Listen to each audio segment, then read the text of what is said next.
President Trump surges to his highest approval ever, all as CNN's Don Lemon fears that the riots have definitely begun hurting the Democrats. In this video, we're going to take a look at Trump's soaring poll numbers, how he's beginning to leave Joe Biden behind in the dust, and how leftist shills over at CNN are beginning to panic as they realize these riots are politically crushing the Democrats. You're not going to want to miss this. Greetings, everyone. Patriots all across the globe. Dr. Steve here with you. Great to be with you as always. If this is your first time here with us, you're looking for some daily encouragement and optimism, as well as some analysis to help you make sense of these crazy times we're in, you found your oasis in this channel. We post 2 videos a day analyzing current events, analyze some super awesome conservative trends so you can live in the present light of even better things to come. So if you haven't already done so, you know what to do. Make sure to smash that bell and subscribe button. It'd be an absolute privilege to have you as a regular part of this channel, where each and every day we together celebrate the inevitable collapse of left-wing globalism and the unstoppable rise of a new conservative age. But let's give first a huge shout out to the sponsor of this video, and that's the makers of this beautiful 2020 Christ the Last Supper coin. Now, you're not going to believe this, but this limited edition, highly sought after coin is actually being given away completely free until it runs out. This is the perfect gift for yourself or for a friend or family member that loves collecting coins. So on the front side, it's a beautiful etched out illustration of Christ.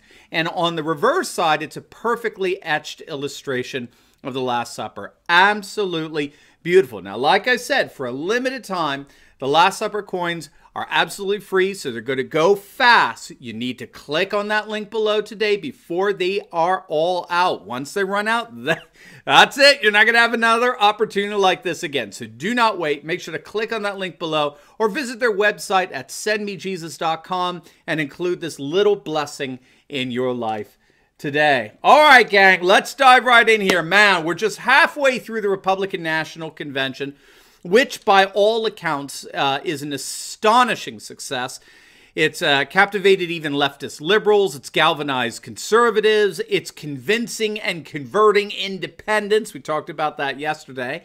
And we're beginning to finally see the poll movement we've been waiting for. A number of polls have come out today, and they are all saying the same thing. President Trump is indeed surging. He's surging in support. He's surging past Joe Biden, who, keep in mind, is still in his basement. Even that odious corporatist globalist Chris Wallace of Fox News, the Brian Williams of Fox News, even he's like, what kind of insane strategy is this coming from Biden? Why does he think he's going to win this election hiding out in his basement? What kind of drugs are his advisors on? Well, we all know the answer to that, but I think it's turning out to be more of a strategy, to be honest with you. We talked about this on other videos. I think it's turning out to be a strategy where Democratic operatives believe that Biden will lose the least amount with the least amount of damage, right? Bernie was going to burn down the party. Bernie would have taken too many other Democrats down with him. At least Joe can lose with minimal damage. Let's look at the polls. Let's start with Zogby. The Zogby polls surveyed nearly 1,000 likely voters, that is, voters who have voted in the last several elections and are definitely going to be voting in November, or at least are planning to. Just came out today. Among the 1,000 likely voters, President Trump is now enjoying a 52% job approval rating, which is the highest ever recorded by Zogby Analytics. Now, this is a point higher than Rasmussen's polling over the course of the last several days. Late last week, actually it was on the day of Biden's shallow and ridiculous speech last week, Trump was enjoying a 51% approval rating, which was higher than Obama's approval at the same time in his presidency, when he went on to win re-election rather handily a few months later. And going back to the Zogby poll, look at some of these internals. They're fascinating. 36% approval among African Americans.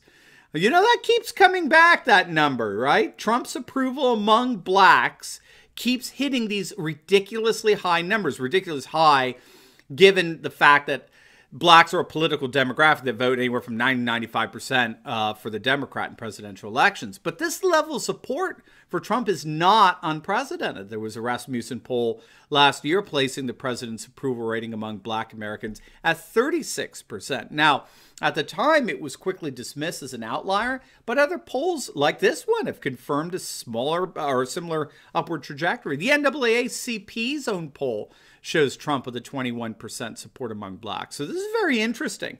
We continue to see, given Black Americans' proclivity towards Democrats, we are nevertheless continuing to see very strong support for President Trump among blacks and Latinos as well. He's getting 37% support among Latinos, almost 40%. So if we're seeing numbers like this in November, say like 12% of blacks and 35% of Latinos come out and vote for Trump, I mean, this election, this is going to be a blow.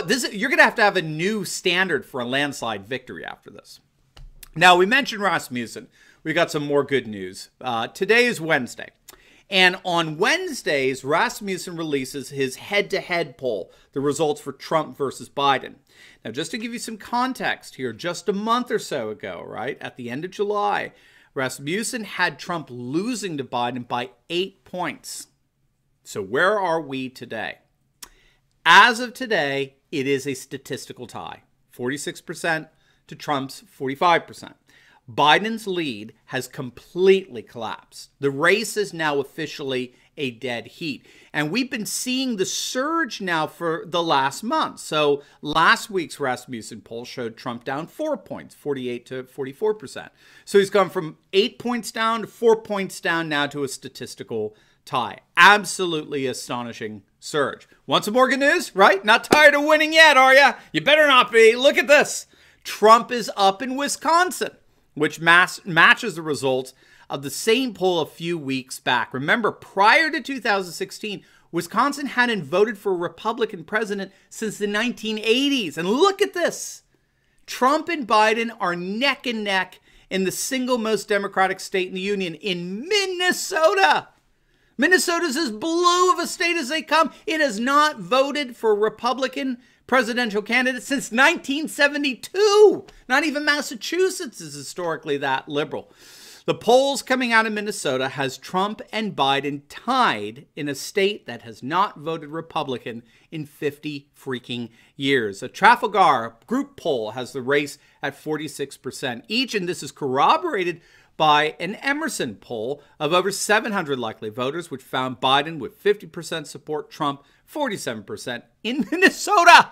It's actually within the margin of error, which was plus or minus 3.6 percentage points. Now, this isn't a coincidence. And that's because Minnesota is the home of Minneapolis. And Minneapolis is where George Floyd was killed and where all the race riots began. And this is a nice place to pivot to the latest wisdom coming from none other than CNN's Don Lemon, the Lemonmeister. Don Lemon is worried. The CNN anchor, or better, the shill for all things cultural Marxist, is worried. And he's worried because he's noticing that the riots are beginning to hurt the Democrats. Lemon is concerned that the rioting is, in his words, showing up in the polls and showing up in the focus groups. It's so bizarre to me. Could you ever have imagined that CNN anchors would actually begin calling for the end of riots, not because they're riots, not because people are getting killed or businesses destroyed or neighborhoods permanently devastated. No, these guys like Don Lemon are so politically obsessed. They're so infested with this virus of cultural Marxism that the only reason they could even fathom for ending these riots is that it's hurting the Democrats politically. It's killing them in the polls and the focus groups, which of course it is, and wonderfully so. Now, here's what I don't quite understand. I mean, outside of pure liberal hubris and arrogance. Why would Lemon think that pushing the whole defund and abolish the police movement, which is the single, by all accounts, is the single most unpopular political decision in the nation or position in the nation? Why would he think pushing BLM, defunding and abolishing police, why would he think that would result in anything other than a massive voter backlash in November? This is what I mean by the hubris or the arrogance. Is he that arrogant to believe that his obnoxious virtue signaling was enough to convince the vast majority of Americans that defunding and abolishing the police was a good idea? that these riots where they scream, kill the police, only to turn around and scream out, call the police when somebody gets shot.